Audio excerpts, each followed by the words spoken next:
नमस्कार। गठबंधन सरकार का ये फ़ायदा होता है कि इस बार वास्तव में गठबंधन सरकार है। कहने को पिछली बार भी गठबंधन की सरकार थी, लेकिन बीजेपी पूर्ण बहुमत में थी। उसकी तानाशाही पूरे देश ने देखी है। इस वक्त जो मंत्री गठबंधन के सहयोगी बने हैं वो भी विभागवार अपनी सत्यता उस विभाग की बताना शुरू कर दिया है। कर्नाटक से जेडीएस के मंत्री एच.डी.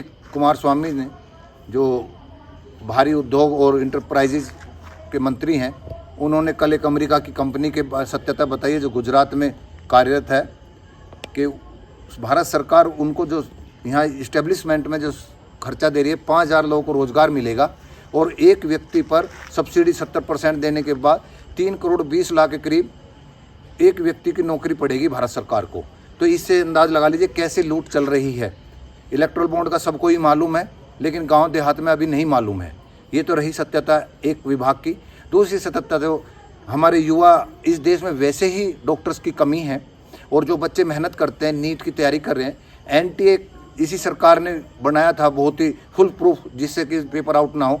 उस संगठन या उस संस्थान ने भी ऐसा शर्मनाक कार्य किया है और दुर्भाग्यवश उस विभाग के जो मंत्री हैं धर्मेंद्र प्रधान जी, वो इस बात को स्वीकार नहीं कर रहे। एक सिरे से नकार दिया कि कोई ऐसा घोटाला नहीं है, जबकि लगातार बिहार में आदि प्रदेश में पेपर आउट होने के या पेपर पहले से होने के इस तरह के संकेत मिल रहे हैं कि लोग बच्चों के पास पहुंच गए थे और उन्होंने उनको रटाया गया, पढ़ाया गया और उस तरह के है। तो पहली बार इस देश में, अब तक तो बताते हैं कि इसमें 6-7 बच्चे फर्स्ट रैंक पा जाते थे, इस बार 67 यानी कि 67 बच्चे फर्स्ट आए हैं। और फार्मूला गजब का देखिए, इन 67 बच्चों में 15 से अधिक वे बच्चे हैं जो ग्रेस मार्क्स लेकर के आए हैं, वे फर्स्ट में हैं। तो कैसा दुर्भाग्य है, जो बच्चे सच में मेहनत कर रहे हैं उनके साथ खिलवाड़ किया जा रहा है। लगभग 24 लाख बच्चों ने इस परीक्षा का एग्ज़ाम दिया था। देश में 1.25 लाख के करीब सीट्स हैं, जिसमें से 65,000 प्राइवेट सेक्टर में, 55,000 अपने केंद्र उसमें है, राज्य और केंद्र सरकार के अधीन है।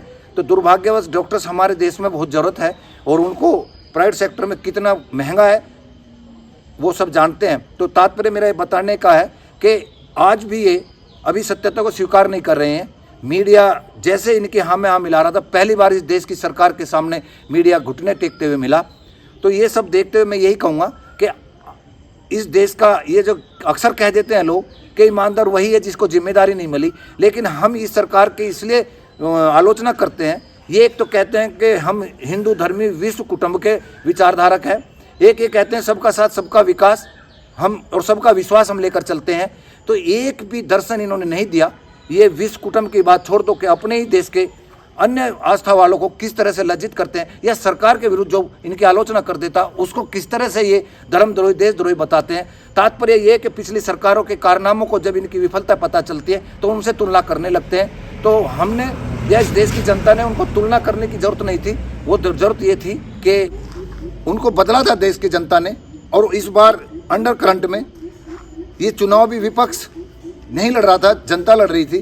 केवल और केवल राहुल गांधी और लालू परिवार ने इस सरकार का विरोध किया है। बाकी इन्हें इस सरकार उनके विरोध का लाभ उठा करके उनके सांसद बढ़े हैं। ये तो रही है सत्यता। साथ में मैं ये भी कहूँगा कि राष्ट्रवाद और धर्मवाद के नाम पर आप व्यवस्थाओं को एकाधिकार करते जा रहे हैं, यानी कि उस सामंतवादी युग की तरफ लेके जा रहे हैं। मैं बार बार बोल रहा हूँ और लोग समझने को तैयार नहीं है। तो इस सरकार के इन कारनामों से, नीट की परीक्षा से, राष्ट्रवाद इनका देख लीजिए, धर्मवाद इनका देख लीजिए।